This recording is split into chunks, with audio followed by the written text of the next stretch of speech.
What's up, guys?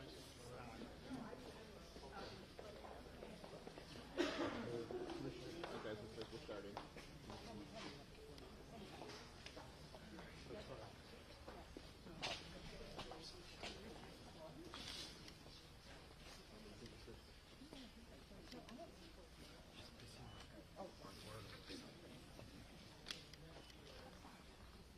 Excuse me, sir.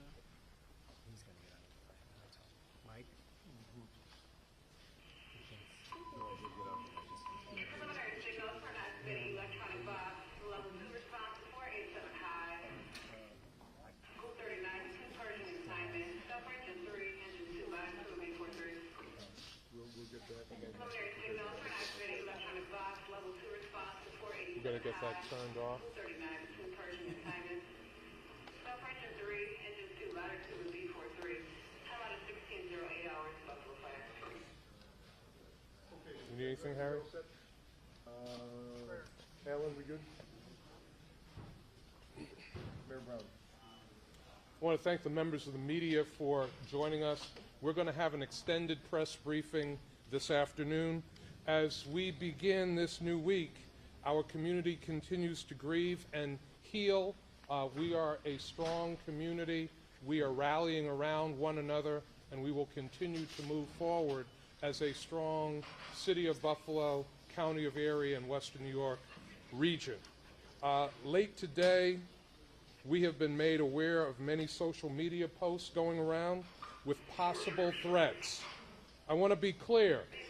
Buffalo Police and our partnering law enforcement agencies standing here are investigating these social media posts and will prosecute if necessary.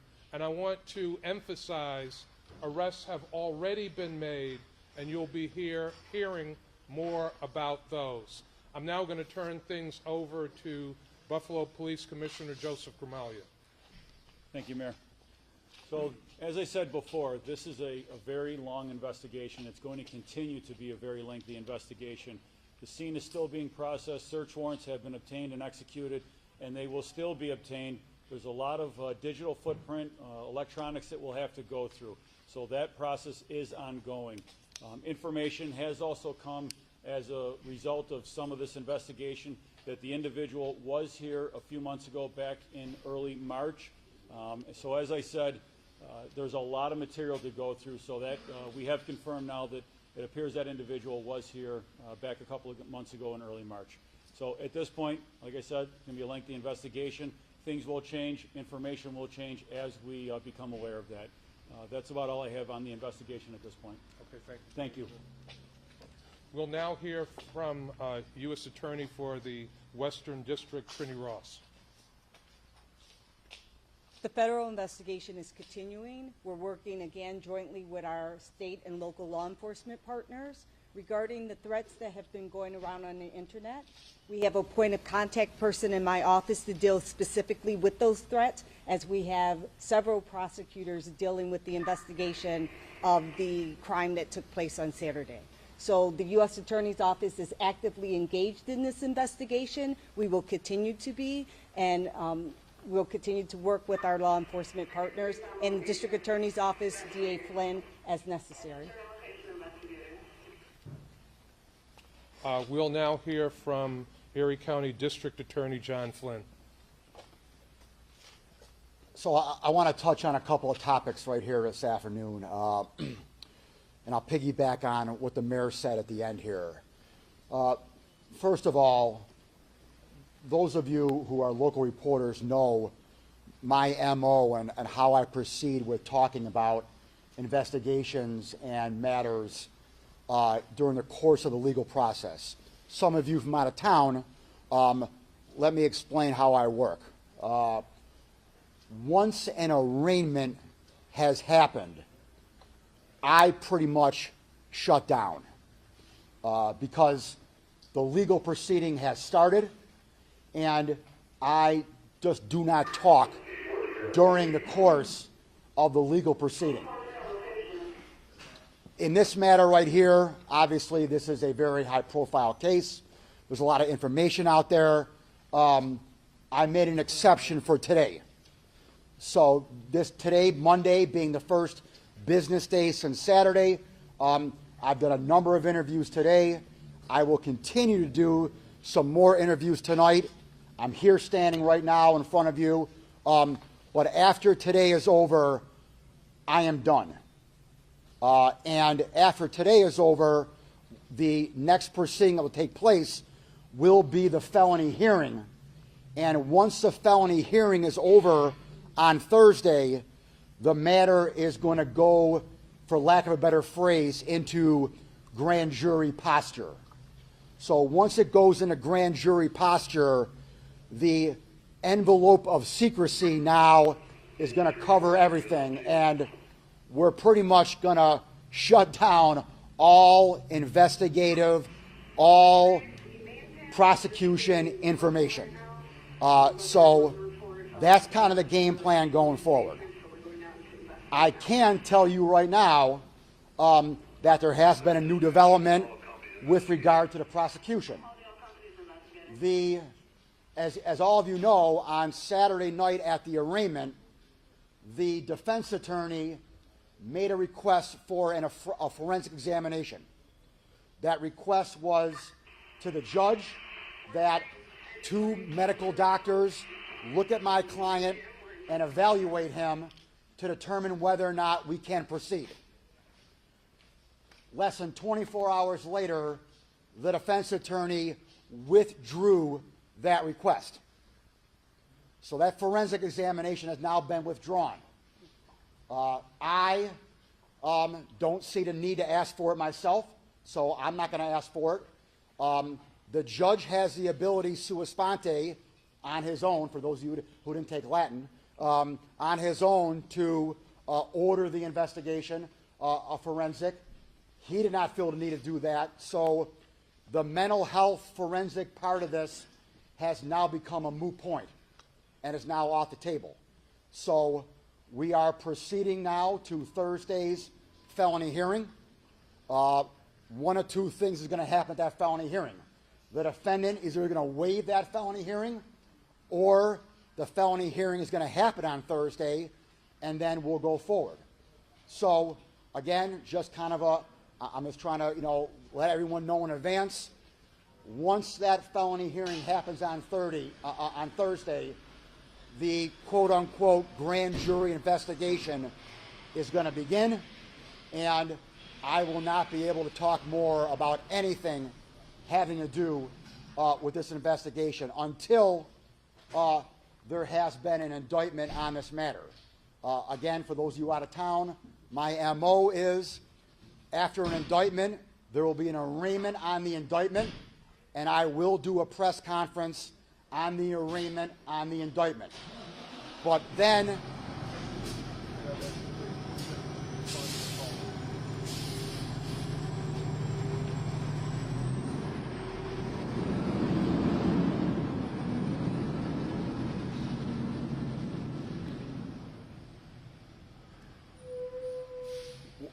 once I do a briefing on the arraignment on the indictment, I again shut down again until trial.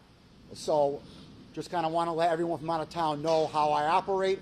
I've been operating that way for the past 5.5 years. I'm going to continue to operate that way, even though obviously this is a very high-profile case. The second thing I want to say is that, I understand that there is a court of public opinion out there. I understand that there's the narrative out there that there is so much evidence, it's overwhelming, this guy is guilty, this guy did it, et cetera, et cetera, et cetera, et cetera. I understand that court of opinion. I understand emotions are high. I understand the rawness of this matter. However, I do not operate in the court of public opinion. I operate in a court of law. And this defendant is innocent until proven guilty. Let me repeat that. He is innocent until proven guilty. He has only been charged right now with 1 charge, and that's it. It is an accusation, it is an allegation, and that's all it is. as a prosecutor, I have 3 communities that I have to protect their rights. I have to protect the rights of the public, the victims, and the defendant. And I have to ensure that the defendant has a fair trial here in Buffalo, New York. That is my job, to ensure a fair and impartial trial. And I'm going to do everything I can to make sure that that happens. The last thing I want to talk about, and I want to piggyback what the mayor said, there's a lot of chatter out there. There is a lot of threats out there that I'm hearing about and that we're hearing about in law enforcement. One of those threats happened yesterday. 52-year-old man from Buffalo yesterday, allegedly, and again, allegedly, called up a pizzeria at 12:05 p.m. and made threatening comments to the employee referencing what happened at Tops. 45 minutes later, allegedly, that same individual called up a brewery in downtown Buffalo and made similar threatening comments, again alluding to what happened at Tops. The pizzeria and the brewery called BPD. As usual, BPD did a great job, found out who this guy was, went and arrested him last night.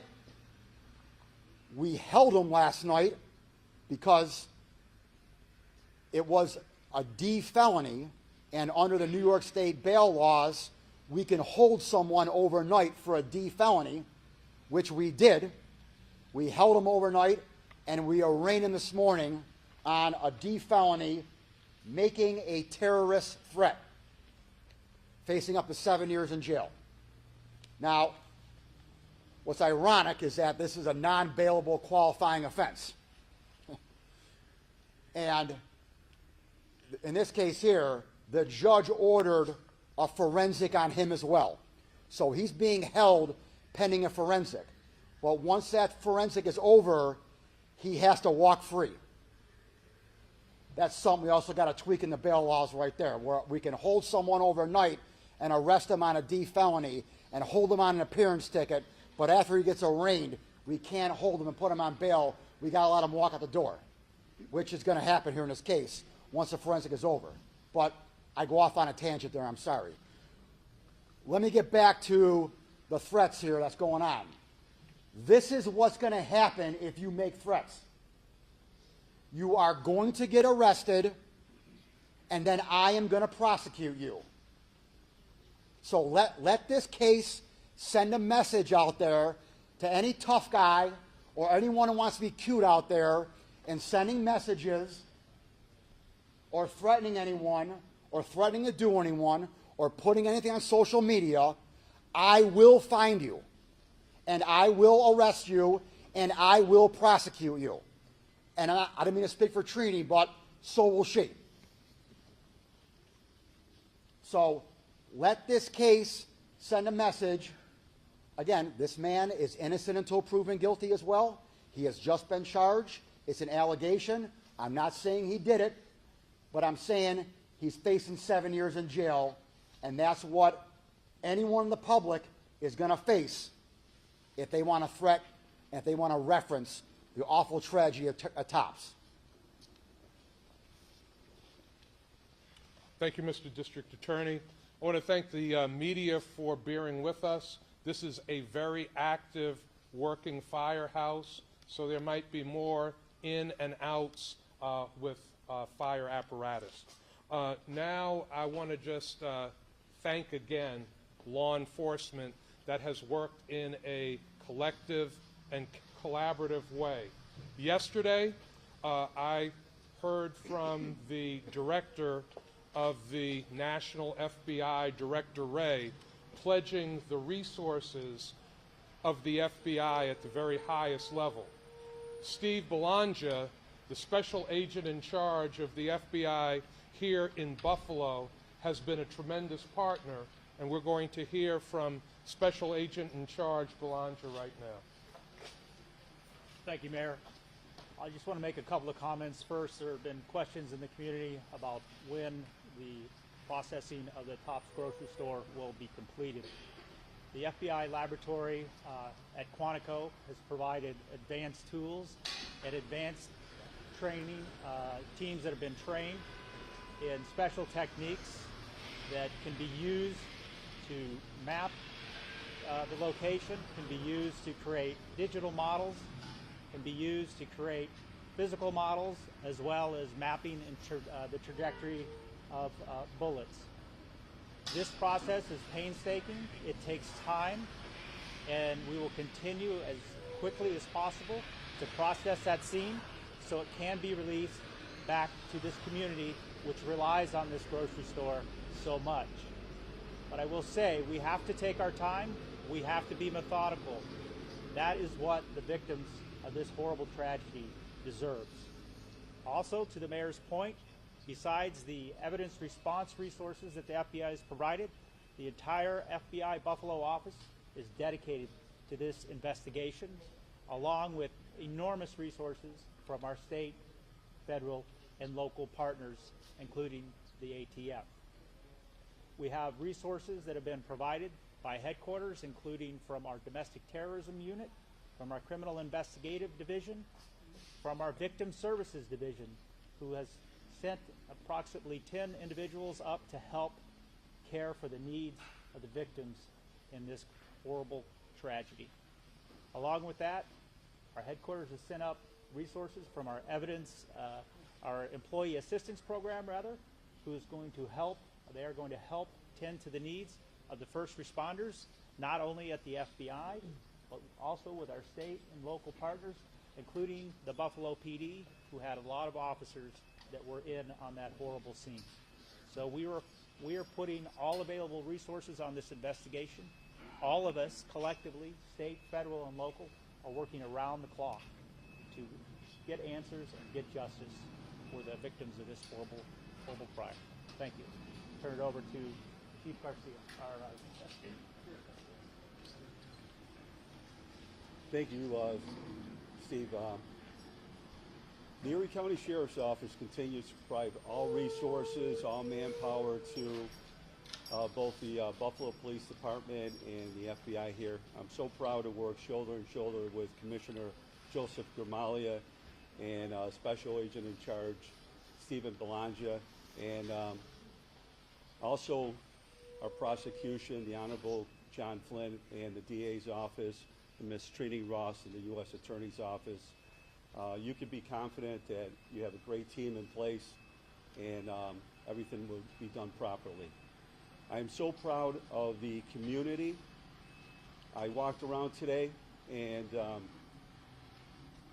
this individual that came here and tried to divide the city of Buffalo and Erie County did not succeed. People are stronger. We're more united than ever, and kudos to all the people. My condolences and that of the Sheriff's Office goes out to all the victims and their families. In regards to incarcerated individual 157103, he continues to be in our custody. He continues to be on suicide watch, which means he's in a cloth smock, which is ligature proof, with a blanket, which is ligature proof. He's in a segregated unit aside from the rest of the general population, and that's for his safety. He continues to be offered both health, physical and mental health. I will ensure that he will continue to be safe from himself and from everyone else. Again, thank you to Mayor Brown, and thank you to all the law enforcement and working together. This is what makes Buffalo special. Thank you. We'll now hear from the Majority Leader of the New York State Assembly, Crystal Peoples-Stokes. Thank you, Mr. Mayor. This is a community that is, without a doubt, in a lot of pain. People are hurting, but I want to commend law enforcement who are collectively working with the mayor and his team to do exactly what should happen, and that is make sure that justice prevails. I will remind you all, though, that as an African American, there are a lot of people in this community who are hurting because they know that justice for all is not specific enough. Sometimes people get left out of that justice. This can't happen this time.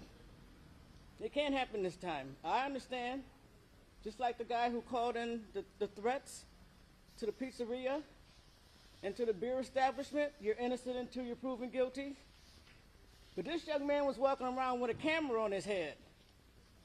He showed the whole world what he was doing. And I understand he got to go through a court. I get that. But a lot of the anger that people are having, aside from the fact that their loved ones have been murdered for going to the supermarket, is that justice is not specific enough. This can't be another one of those cases. I want to honor all of the people who have called my office from all over the state offering support to this community, including the businesses that have called and offered to support the families with food, with hotels, with airlines to be able to get here to come to a funeral, including the people who are willing to help pay for the funeral.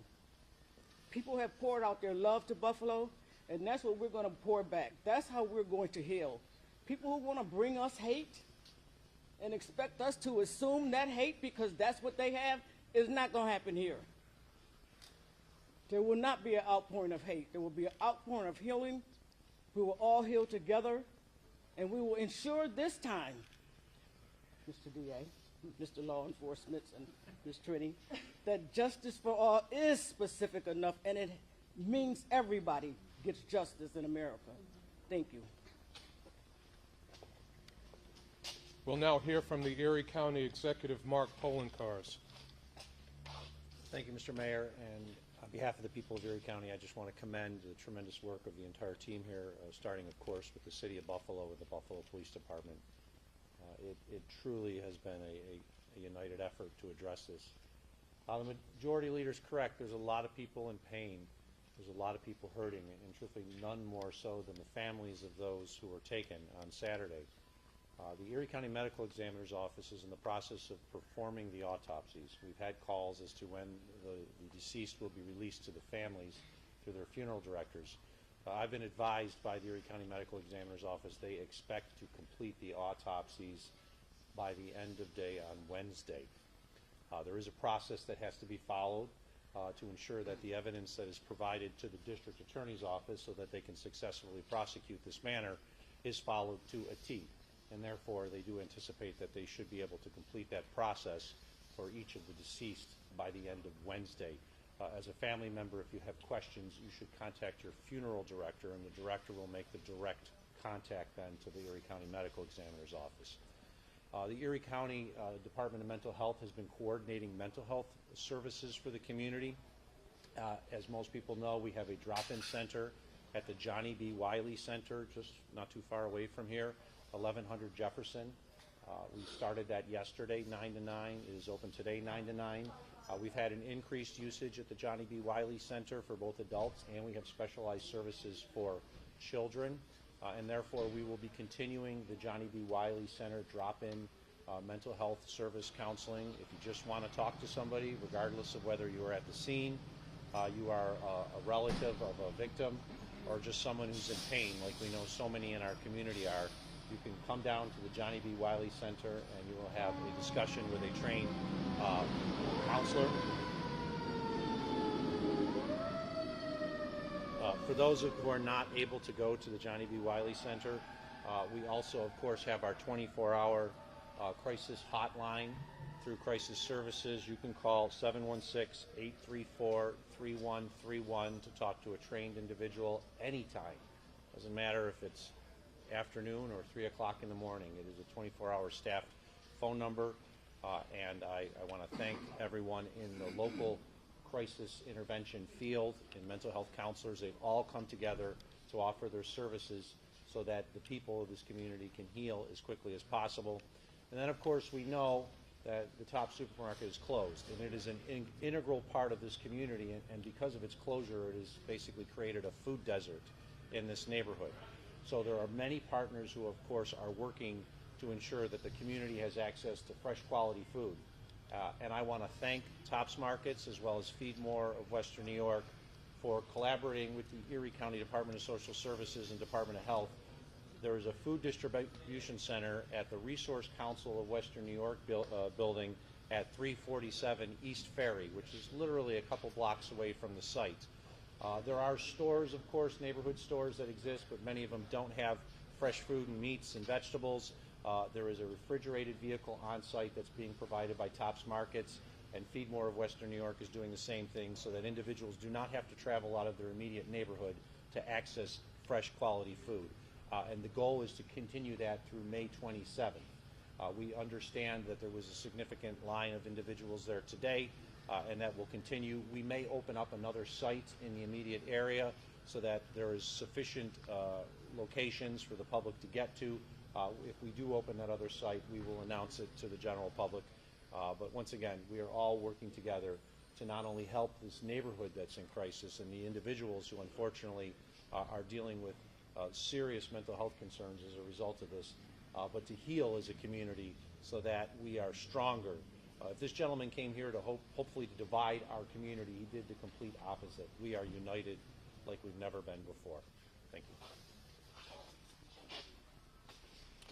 This mass shooting event in Buffalo has brought together many elected officials at every level of government, elected representatives working to make sure the people of this community are taken care of in the aftermath of this horrible violence. We're joined by Council President Darius Pridgen. We're going to hear from the Council President. Thank you, Mayor. And Buffalo is known as the city of good neighbors. And that's why it took somebody to come from outside of Buffalo to come into the city of good neighbors. It wasn't somebody from inside. But what happened, and if you walk these streets right now, people have arrived from not just Western New York, but from across the country. People have come into our churches, people have offered help, and people have stood up. But I want to be clear, it's not enough to send money if we don't stand up against racism. We don't stand up against those who feel that white supremacy as a system is okay. And so I've been encouraging people who have called me all day long to say, what can I do? Tell the truth. Tell the truth that this is not the only racist and not the only white supremacist believer in our country. And have the uncomfortable conversations at home. Have the uncomfortable conversations on your job. Lose some friends who disagree with you. And when you say to someone, especially someone who has been through this tragedy, I'm checking on you. If you just say I'm checking on you, it's not enough. After saying I'm checking on you, you might want to stand up and say, and what happened in Buffalo, New York was horrible and horrific and should not be tolerated in any country, in any community. Our community is stronger. I'm joined by Common Council members who are here. We're stronger, and we're going to get stronger. We may not be the same, but we're going to be okay. Finally, and thank you, Mayor, I'm most concerned, and thank you, County Executive, for the counselors. I had to send 2 teenagers to school today. My wife said no. I said yes. I won. About 11 o'clock, I lost because I called her and said, you can go get them from school. And when she picked up my youngest, he had already had a horrible day. Our community needs to take advantage of those mental health counselors, and not only our community, but communities who are affected and hurting across this country to make sure we take care of us. Thank you, Mayor, and thank you for your leadership, and to all of our first responders. I know it's been tough, but you've done it. Thank you, sir. I want to thank Council President Pridgen for those powerful comments. Many of us have been taking the time to speak to young people in this community, and young people are really hurting. I talked to one woman today, and she said her son was messed up. Messed up. This has really affected young people in this community. Some who were there to witness this tragedy, and others who have family members who have been involved with this tragedy, but just young people in general who feel the pain of this attack and feel the sting of racism. Let's talk to our young people. The conversations with our young people have to be had because they're hurting. Thank you, Council President. Now we're going to hear from the chairwoman of the Erie County Legislature, April Baskin. Thank you, Mr. Mayor. Thank you for your stellar leadership during this crisis, and thank you to my colleagues in government. I'm so happy to see that our majority leader has returned home, rearranged her schedule so abruptly to be with us. We've missed her the last couple of days. And to our leader in county government, the county executive, for his hard work and the wonderful job that his commissioners have done. Shortly after this tragedy, this massacre that happened just next door on Saturday night, the several county commissioners came together to help establish this community resource center that is housed in the community that has been terrorized by this individual. And I have been there with my colleague, Legislator Howard Johnson, every single day since the tragedy, supporting agencies who have partnered with Erie County, making sure that there are no financial barriers, being the county's fiscal oversight house, to make sure that we have all the resources that we need to provide food, to provide qualified and certified mental health counselors to our community who is not just hurting, not just in the process of healing, but is who they're traumatized. They are literally traumatized, and it is irreversible trauma that has happened to our community for no other reason other than the skin that they have been born in. It is so disappointing to hear our district attorney speak of copycats or people who are making light of this issue that has forever changed the lives, broken hearts of innocent people for no more reason than the color of their skin. I believe that we have people, not just agitators from outside Erie County, but people within Erie County too, we have to be honest here, that are far too comfortable with doing heinous acts of terror based on race and white supremacy. And we have to shift their comfort levels immediately. We cannot stand for it any longer. I've been working nonstop, talking to my colleagues in the county legislature, working with our staff who has had limited sleep since Saturday night, developing policies, trying to develop creative legislation that will help protect our community, that will strengthen people of color in Erie County, and not just make sure that they are protected, but that they thrive. I am so brokenhearted, and I myself and my own children, I know my colleagues join me in this, and the trauma that has been inflicted on the Black community in Buffalo and Erie County. But I stand here to tell you as a representative of the legislature that if we operate on a budget of $1.8 billion annually, we can find ways to prioritize the protection of our community in ways that we have never done before. And I'm committed as the leader of the legislature in doing just that. I too want to thank the community who has come together so urgently, the private business sector who have reached out to offer support to our families who have been traumatized by this massacre. And I will continue to work in concert with the county executive and his administration on making sure that Erie County is placing resources where they need to be to get us on a pathway of healing and never having to revisit this trauma again in our region. God bless you all. Thank you, Mr. Mayor. The council president mentioned the members of the city council. All of the members of the city council have been very active in responding to this issue. 2 other members of our common council are here.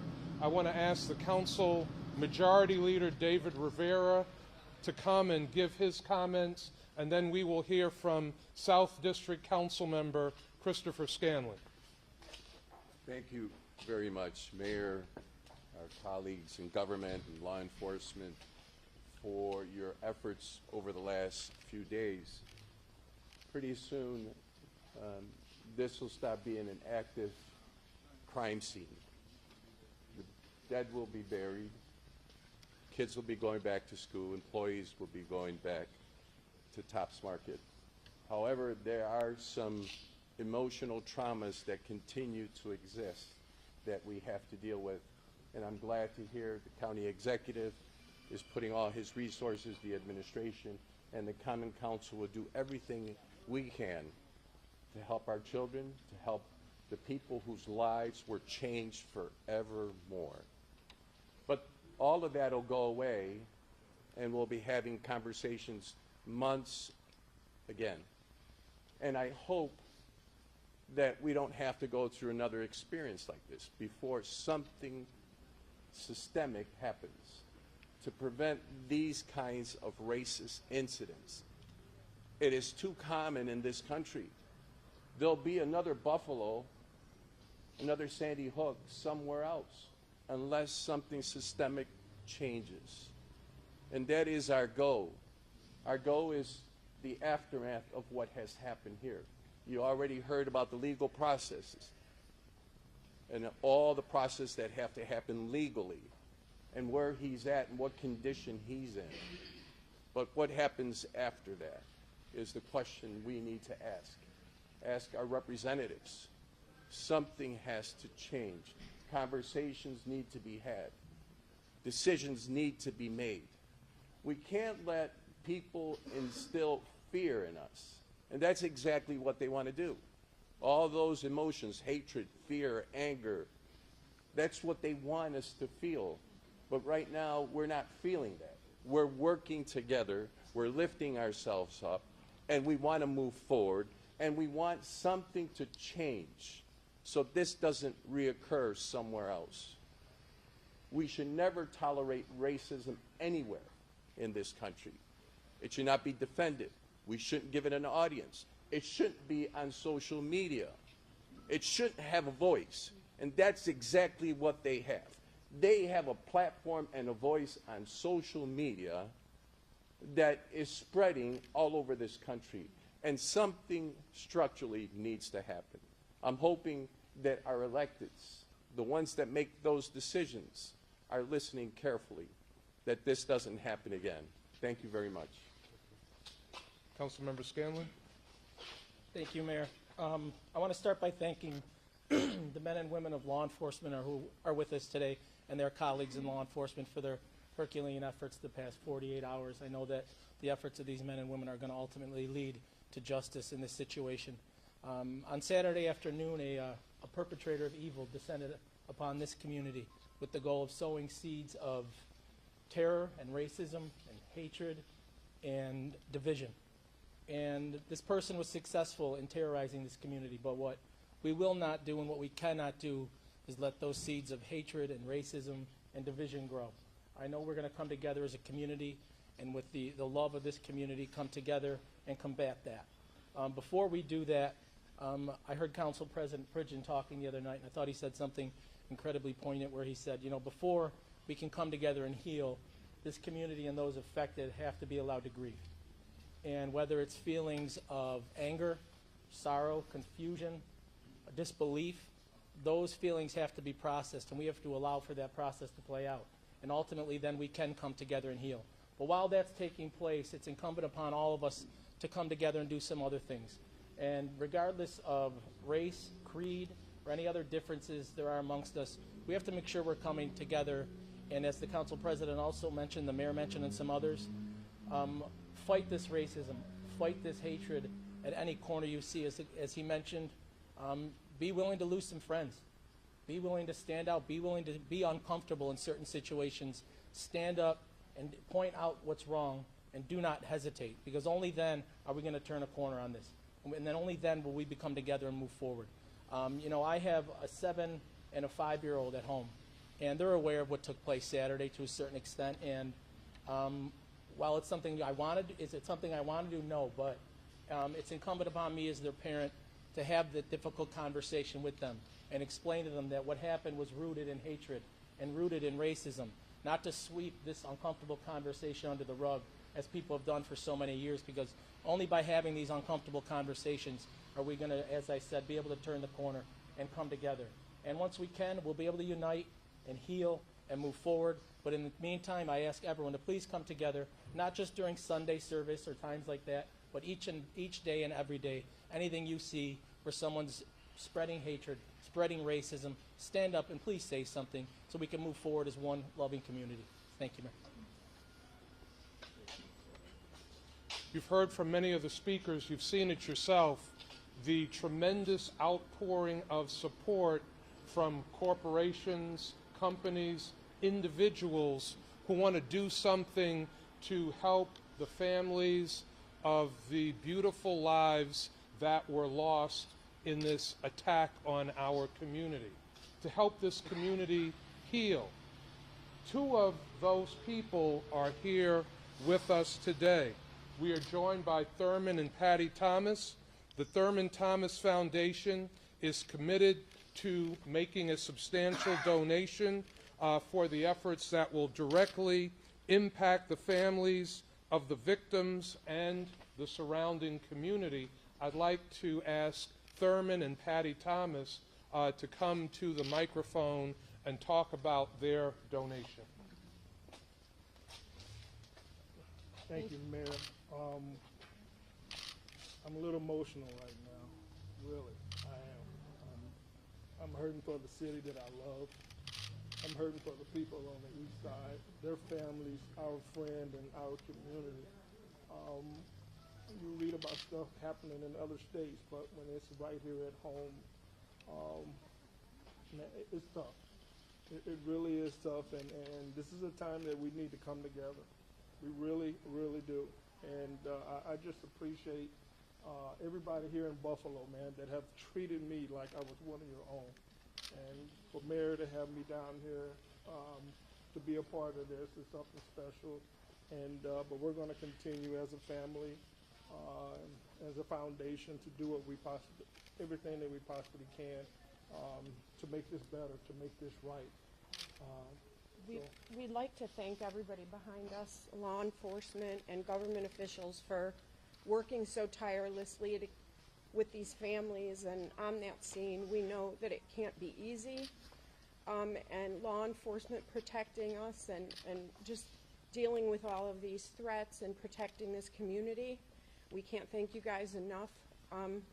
This is hard, and we know that the community is hurting. And there's a lot of great efforts out there. Ours is just one of them.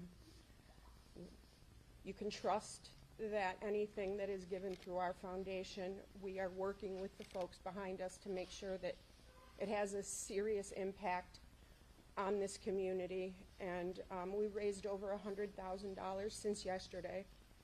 And you know, we're here for you guys, and we're here for the folks behind us. And there were a lot of things that were said here today that rang true. Buffalo is a city of good neighbors, but hate exists everywhere, and we have got to come together. We have to come together and let Buffalo be a beacon of how that can happen. Let us set an example on how people can come together. Thank you.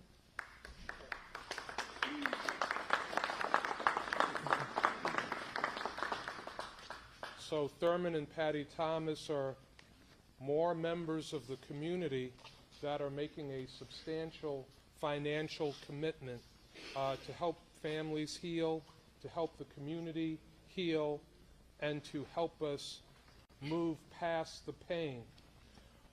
I also want to mention and recognize that the leadership at New Era Cap Company has agreed to make a $300,000 donation in order to support the highest needs possible and all those directly impacted by this tragedy.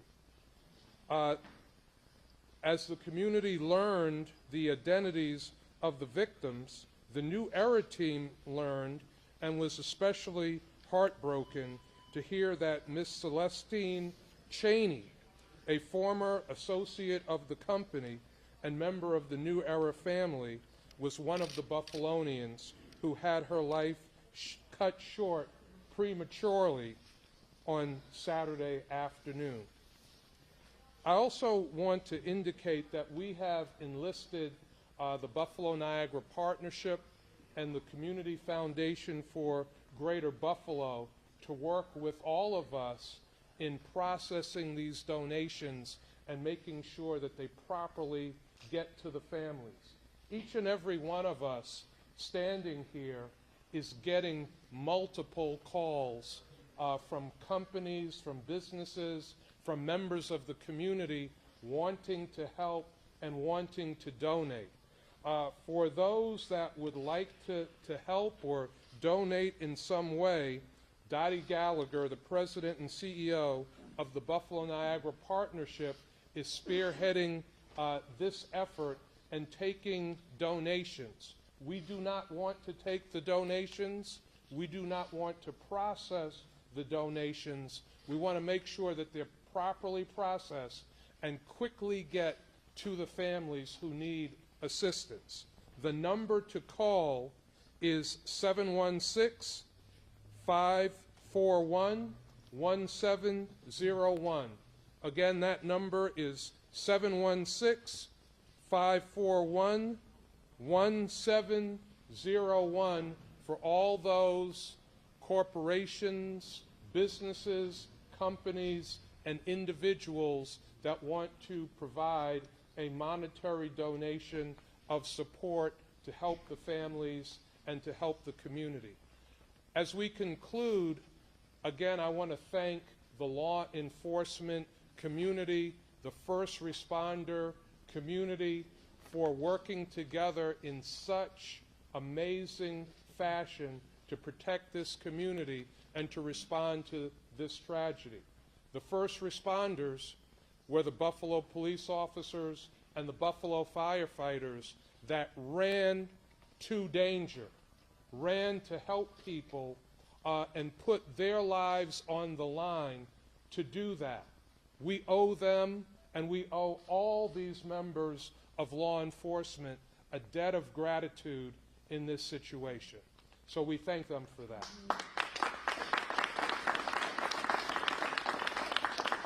I now want to open up for any questions that the members of the media have. For the police commissioner, the visit here back in March by the alleged shooter, was that at the tops? How did you learn about this new information? At this point, I'm not going to get into the specifics of what we learned. I wanted to confirm that the information has come in. We have uncovered evidence that he was here in this area, but for investigative purposes, I don't want to elaborate on that right now. There's a social media posting. Are you guys looking into that as part of that investigation, the 4chan social media posting? Everything is being looked into. As I said, every digital footprint is being looked at. Warrants have been executed, will continue to be obtained and executed. You don't want to comment on that specifically? No, I'm not going to get into any of that specifically. Things change rapidly as well.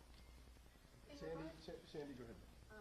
Is it true that on Friday, the assailant was at the Tops and panhandling? We heard from an employee who said that he was disturbing customers and that she actually asked him to leave. Want to know if that's true. Also, we have seen photos of images that look like there were handwritten names on the weapon that was used by this assailant, and we're wondering if that's the case. I'm not going to confirm anything that you brought up. I'm not going to confirm any statements. Again, we have investigative things that have to be protected.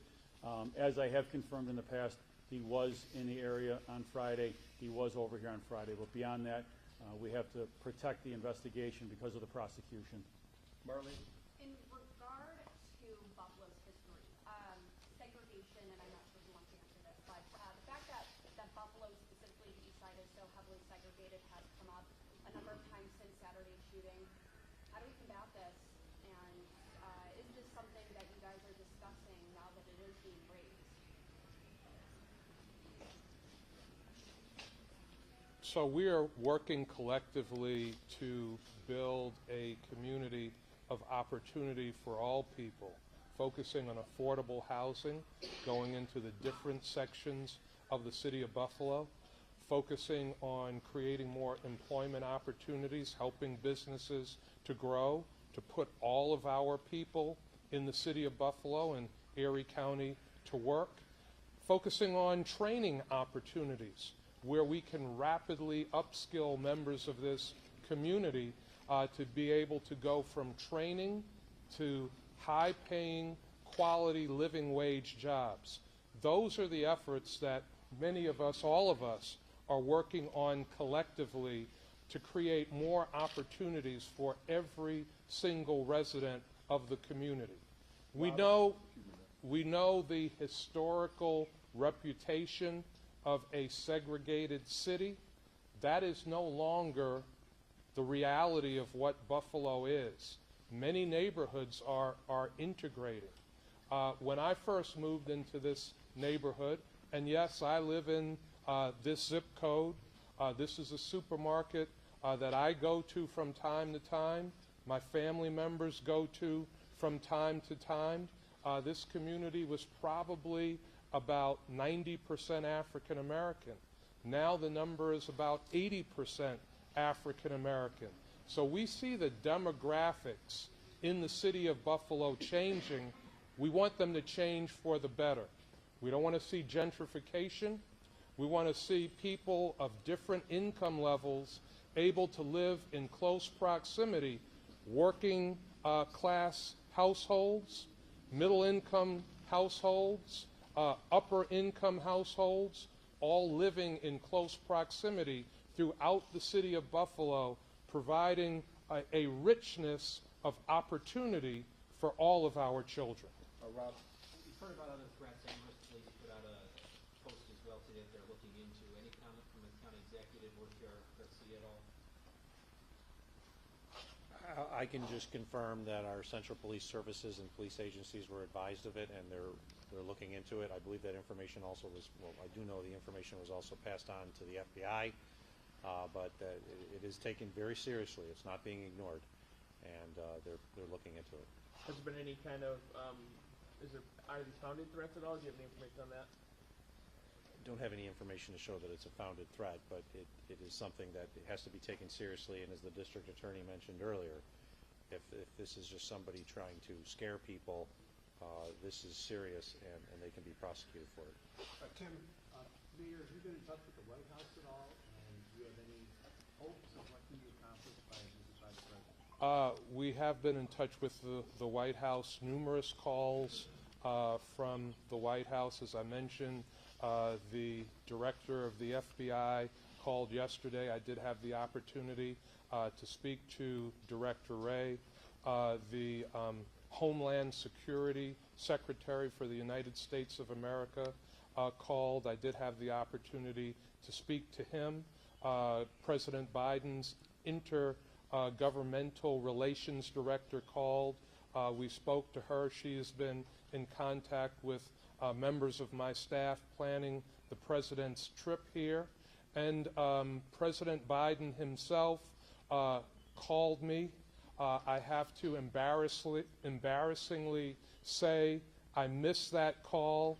I was in church with Council President Pridgen when the president called, and I wasn't answering the phone during the church service. What do you have any details, Mayor, on what's expected tomorrow?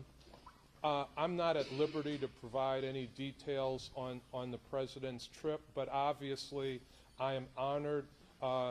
We are all honored, and we are appreciative that in the aftermath of this terrible tragedy, this attack on our community, that President Biden has chosen to come to Buffalo to try to help this community heal. We have asked for additional resources for this community in a variety of different ways, and I think the fact that the President is coming here shows how seriously he takes the issue of availability of guns, mass shootings, hate speech, and the things that we are dealing with out of this tragedy. To the police commissioner, are investigators aware specifically of the sport catalogs that were posted and updated online until around 9:15 the day of the attack? Like I said before, there's a lot of social media that's being looked at, whether it's being verified, captured. Some of that takes warrants that have to be served on various social media platforms. So, again, they're working. There's a lot of people. You see a lot of people here. You see a lot of police officers and other agencies. There are a whole lot of agents and investigators and other places that you do not see that are doing a significant amount of work, as well as the prosecutors working side by side with them to obtain everything that they need to bring a better prosecution. And has the suspect said anything to investigators while he was there? Yeah. So just being here the last 2 days, and just there's a lot of kind of anger, sadness in the community, but there's also a lot of anger and fear towards the police and towards government officials, and some mistrust. Like, what do you think the community could do to kind of combat some of that?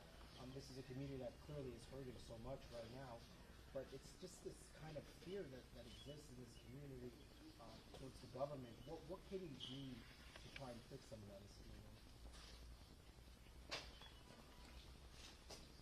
So all of us are working every day to build trust with this community, to demonstrate that law enforcement cares about this community, that our law enforcement are part of this community. They're our family, our friends, our neighbors, our church members. And so part of what we have to do after the anger, the pain, the hurt, the frustration, the grief, is stay together. We have to love each other as one community and come together as one community. But I don't think the 2 to 3 block radius, with all due respect, that members of the media have been in since Saturday, tells the whole picture of what the community is feeling.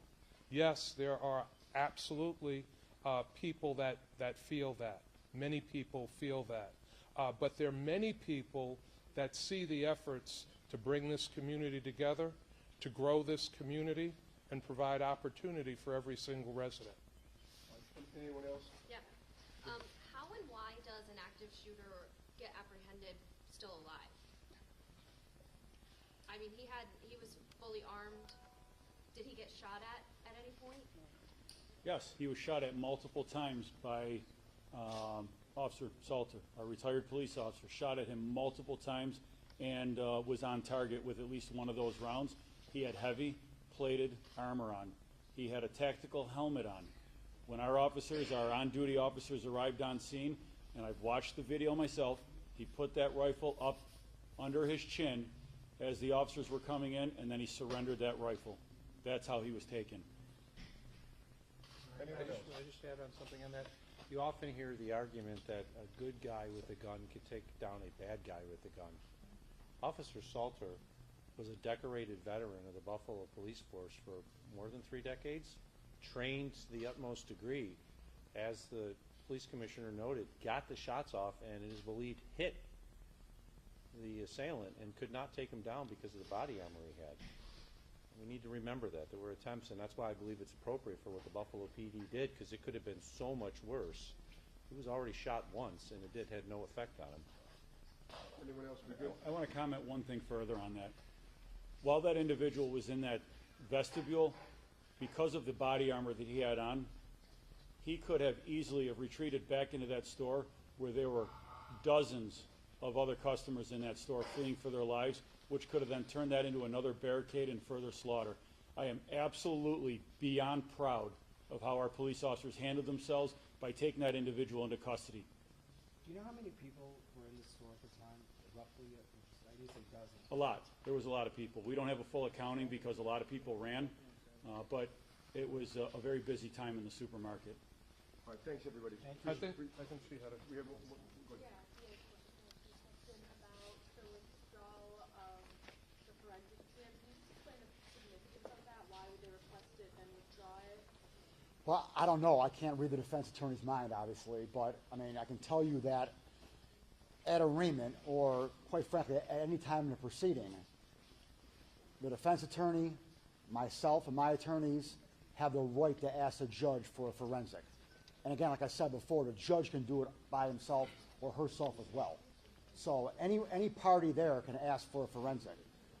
Why they decided to withdraw it, I don't know. He didn't tell me why, so I don't know.